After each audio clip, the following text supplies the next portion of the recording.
Olá, alunos, professor Sérgio Luiz aqui. Voltamos à nossa aula 2, sobre o pensamento de Descartes, filosofia moderna e a crise da metafísica, continuando a nossa aula sobre René Descartes.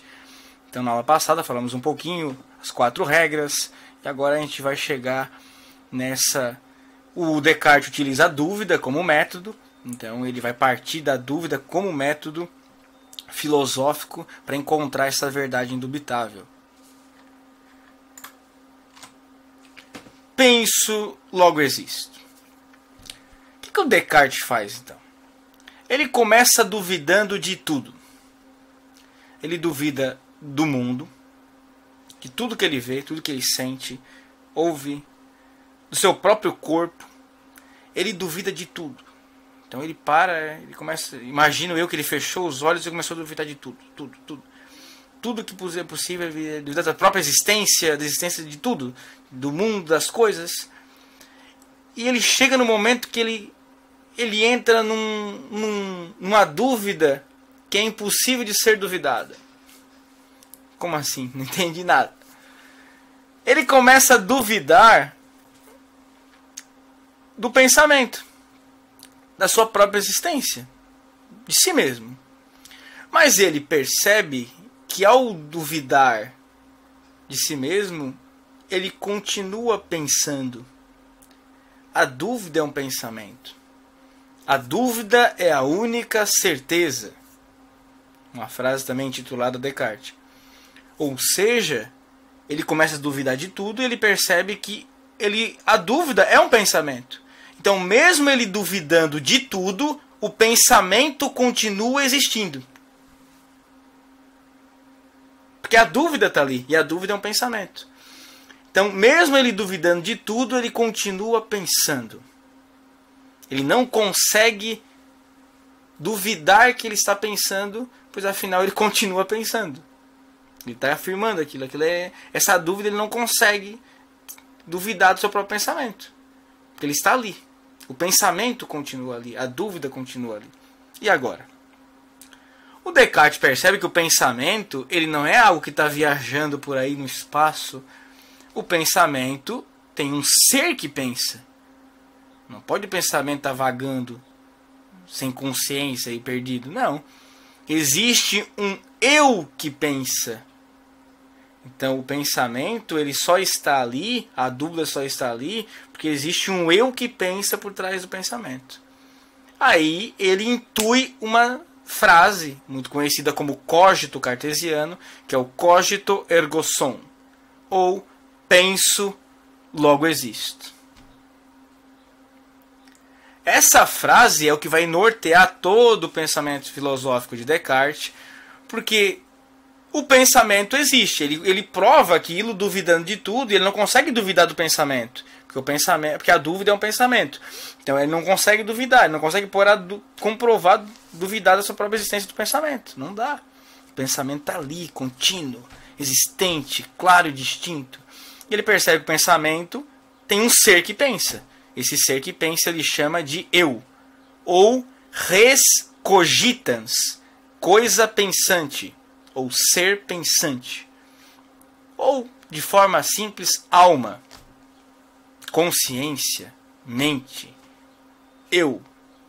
Então existe um eu. Em outras palavras, eu penso, portanto, eu sou. O pensamento é a prova indubitável que eu existo. Porque afinal, o pensamento precisa de um ser. Precisa habitar algum ser. Quem ele habita? Eu. Então, eu existo. Por quê? Enquanto eu penso. O pensamento é a prova racional da minha existência. Da minha existência enquanto ser. Enquanto alma. Enquanto res cogitas. Enquanto ser pensante. O corpo não. Eu não tenho como provar ainda com esse raciocínio que o corpo existe. Ele só consegue provar que existe um ser em mim. Eu sou um ser, no caso alma, ele vai chamar de alma depois. Um ser alma que penso. E isso comprova a minha existência. Então, penso, logo existo. Essa frase significa isso. Significa que o pensamento, ele duvida de tudo, o pensamento existe, existe um ser que está pensando. Eu, res cogitans. O Descartes ele considera essa primeira intuição uma ideia clara e distinta. Não era isso que ele queria? Uma ideia clara e distinta? E ele usa ela como fundamento de toda a sua teoria. Então o cogito cartesiano, o penso logo existo, é a intuição primeira que ele é o ponto de partida da filosofia cartesiana. É a primeira intuição clara e distinta que ele consegue captar. Como sair do próprio pensamento e recuperar o mundo no qual tinha duvidado? Ele utiliza o seu método e aquelas 4 regras para encontrar essa resposta. Ele continua duvidando, utilizando a dúvida como método de aquisição de conhecimento. Então, ele continua duvidando. Afinal, ele duvidou do corpo, do mundo, de tudo. Até agora ele só conseguiu provar que o res cogitans existe, que o pensamento existe e de que ele, eu, ser pensante, existo. Mas mais nada, até agora ele não provou mais nada. Ele não consegue provar que o corpo existe. Ele está duvidando do corpo ainda. Ele continua duvidando do corpo. Duvidando do mundo, da natureza, dos objetos. Continua duvidando. E a dúvida continua. Além do cogito, do penso logo existo, Descartes ele examina se haveria outras ideias claras e distintas. Ele fica examinando isso. E ele, para facilitar, ele caracteriza 3 tipos de ideias. Então, as ideias claras e distintas, que seriam as ideias inatas, aquelas que parecem ter nascido comigo. Então, ideias que nasceram... Parecem, ó, percebe que ele não está fundamentando nada, né, dando certeza ainda. Parecem que nasceram comigo. Então, ideias que já parecem nascer comigo. Inatas. Inata nasceu com alguma coisa. Então, ideias que já nasceram em mim. Adventícias, que são ideias que vieram de fora. Por exemplo, a cor de um objeto, o sabor, o cheiro... Isso são características que vieram de fora. Eu preciso da experiência sensível para ter uma ideia adventícia. Preciso da experiência sensível, senão não consigo. E existem ideias factícias ou fictícias, que são as ideias que foram inventadas, feitas por mim. Por exemplo, eu pego um cavalo, a ideia de um cavalo, pego a asa de um pássaro e junto as duas e faço a ideia de um cavalo alado, ou chamado de Pégaso. Posso pegar lá, pego uma mula, corto a cabeça dela, pego um fogo, que é um outro objeto, jogo na cabeça da mula e vira a mula sem cabeça. Então, ou seja, eu crio, eu invento essas ideias. São as ideias que eu invento. Pego objetos da realidade, do mundo, da experiência sensível, e vou inventando no imaginário ideias factícias. As ideias adventícias são ideias que têm origem na experiência. Preciso da experiência para poder pensar o sabor, ter uma ideia de um sabor de uma maçã. Sabor de uma laranja, poder diferenciar um do outro. Mas eu preciso da experiência. A ideia inata não. A ideia inata já nasceu comigo. O cogito seria uma ideia inata. Haveria outras ideias inatas? Será que é só o cogito? Só o penso logo existe é uma ideia inata que já nasceu comigo. Uma verdade intelectual, uma intuição intelectual. E agora? Segundo ele, existe a ideia de Deus. Deus é uma ideia inata também. Ele começa definindo o que ele entende por Deus.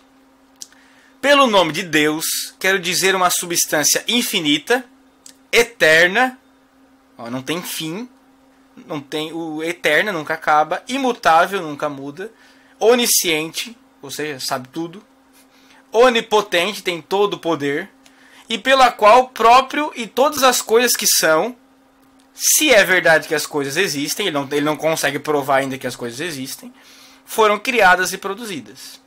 Então, se as coisas existem, eu interpreto, eu entendo que Deus é essa substância infinita, eterna, imutável, onisciente, onipotente, pela qual eu próprio, o próprio cogito, o próprio eu, a própria alma foi criada e os objetos, se existem, né, foram criados. Porque ele garante que o eu próprio, a alma, existe.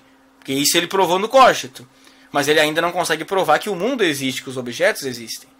Ele garante que se Deus... E Deus, para ele, é essa força, essa substância infinita, eterna e imutável que criou o eu. A minha alma, a minha consciência, o eu pensante. Mas não garante que criou o mundo, que criou os objetos. Ele precisa provar isso de forma racional ainda. Se as coisas existem, ele também criou. Se as coisas do mundo existem, ele também criou essas coisas. Foram criadas e produzidas. Discurso do método, uma citação. O que garante que essa ideia é verdadeira? A ideia de Deus. A ideia de um Deus infinito repousa na ideia de um ser perfeito. Então, o Descartes pressupõe que Deus é um ser perfeito. Todo feito, perfecto, todo feito. Mas como que ele vai conseguir provar isso de forma racional? Como nós, seres humanos imperfeitos e finitos, seres humanos não conseguem ter a ideia de perfeição e de infinitude. Como que algo finito e imperfeito concebe ideia de perfeição e de infinitude? Não dá. Não cabe nele essas ideias. A menos que a causa dessa ideia, ou dessas ideias, seja justamente Deus. Então foi Deus que imprimiu na nossa mente, na nossa alma, essas ideias. Por isso que a gente consegue pensar a perfeição e pensar a infinitude. Consegue ter essas ideias, porque elas foram impressas por Deus na alma humana, ou na mente humana. Na mente, no eu. Por isso. O Descartes, então, vai utilizar a prova ontológica da existência de Deus, já utilizada por Santo Anselmo e outros autores, na Idade Média. Ele vai dizer o seguinte: a prova da essência, a prova lógica essencial da existência de Deus, utilizando o raciocínio lógico. O pensamento desse objeto Deus é a ideia de um ser perfeito. Então, quando eu penso Deus, eu penso a ideia de um ser perfeito. Deve ser de toda a perfeição, inclusive a perfeição da existência. Pelo contrário, lhe faltaria algo para ser perfeito. Um ser que é perfeito, é todo feito, ele tem a perfeição da beleza, a perfeição da bondade, a perfeição da justiça, a perfeição da verdade, e inclusive todas as outras perfeições, e a perfeição da existência. Porque se ele não tiver existência, ele não é perfeito. Para ser perfeito, ele precisa necessariamente existir. Portanto, Deus existe porque é perfeito. Um ser perfeito existe. Essa é a proposta cartesiana. Então, ele prova a ideia de Deus. Então, a ideia de Deus. Ele consegue provar de forma racional que Deus existe. E agora?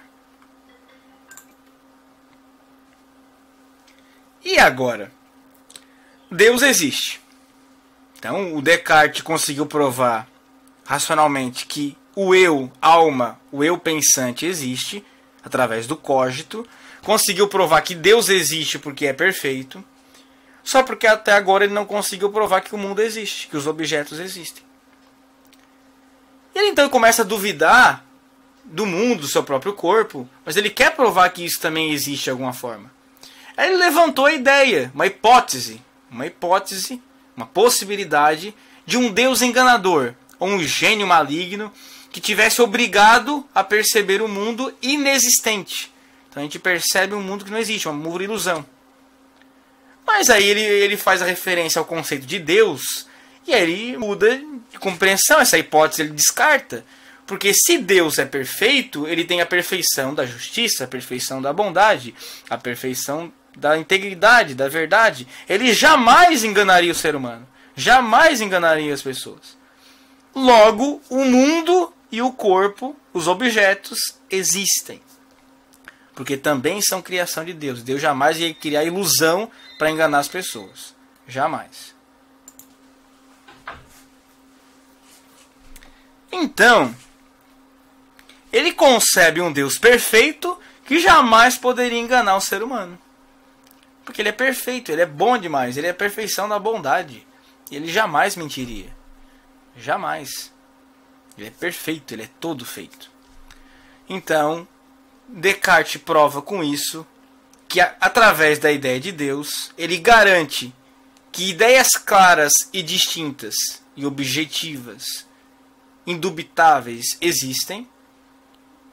Também garante que o mundo, os objetos e o corpo existe. Com isso, Descartes consegue provar a existência da alma, da consciência, da mente, do eu. Consegue provar a existência do corpo, de Deus. E consegue provar a existência do corpo e dos objetos materiais. Mas o Descartes ele vai dizer que os objetos do mundo externo, que é externo, a ideia externa à mente humana, eles chegam à consciência por meio das ideias adventícias. Então são as ideias que vêm da experiência externa, depende da experiência sensível. E ele encontra então a ideia de extensão. É uma propriedade essencial do mundo material. Então, as coisas existem no mundo não como ideia, mas como extensão, como matéria. É uma propriedade específica, essencial do mundo material. Então, a qualidade do mundo material é dali. E aí, para poder compreender esse mundo material, eu preciso ter experiência. Então, ele é realmente um racionalista, mas ele vai acreditar que as ideias adventícias precisam da experiência. Então, eu não posso compreender as coisas do mundo, os objetos do mundo, sem determinada experiência para isso. Segundo ele, são secundárias as ideias de cor, sabor, peso, som, por serem subjetivas. Como é que tu vai definir de uma forma clara e distinta uma cor, um sabor, um peso, um som? É impossível. Então, por isso, elas são ideias secundárias. Não são ideias primárias, ideias claras e distintas. Então, são ideias secundárias. Mas também são ideias, mas são subjetivas. Então, Descartes conclui que existe o res cogitans, que é a coisa pensante, o ser pensante, o eu, a alma, e a ela une a res extensa, que é a coisa extensa. Ou seja, o corpo, os objetos externos. Fora da mente humana, né? Fora do pensamento. E a consequência disso tudo é o dualismo corpo-consciência, ou corpo-alma. Descartes é um pensador que supervaloriza, na verdade, a razão, o entendimento, o intelecto, embora também recorra aos sentidos, nas ideias adventícias, mas ele supervaloriza a valorização da razão, do entendimento, do intelecto. Ele propõe um dualismo, por consequência do cogito. O ser humano é composto de uma substância pensante e uma substância extensa. Ou seja, o ser humano é composto, então, de corpo e mente. Corpo e alma. É isso que ele está dizendo. O ser humano é composto por duas partes. Coisa que o Platão já tinha falado de outra forma lá atrás. O corpo é a dimensão física, que está sujeita às leis da natureza, porque a extensão remete às leis da natureza, às leis do próprio funcionamento do universo. E a consciência, ou a alma, são as atividades da mente que não têm extensão no espaço e nem localização.